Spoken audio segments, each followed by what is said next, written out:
In a kingdom drained of magic, where skies hung dull and colorless, lived a boy who still believed in stories. One quiet evening, curiosity pulled Theo beyond the village walls into the whispering wild. Hidden deep in the woods, he stumbled upon a place lost to time, where dragon stone still hummed with forgotten power. There, beneath tangled roots and moss, he found it, warm, glowing, alive. That night, Theo watched it by candlelight, caught between fear, wonder, and something deeper still, hope.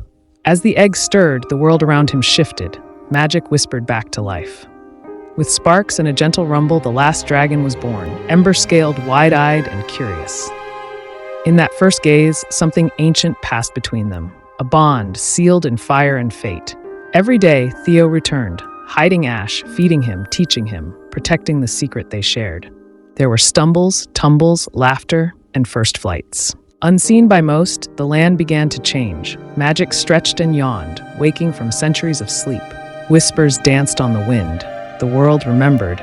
Dragons once ruled the sky. Far away, in stone halls and shadowed rooms, the queen heard the tale, and she did not smile. Not all could be trusted. Fear makes enemies of even friends. With hunters at their heels, Theo and Ash fled, toward the only place left untouched, the dragon's bones, the mountains. In the crystal heart of the mountain, echoes of dragons past sang to them, and Ash remembered who he was.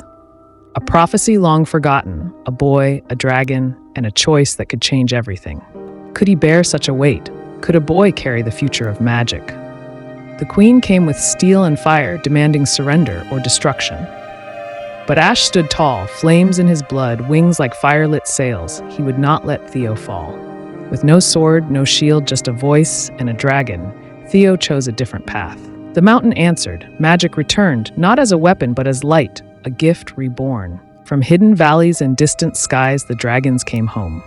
And so, a boy who believed, and a dragon born of ember, flew toward a world alight with wonder once more.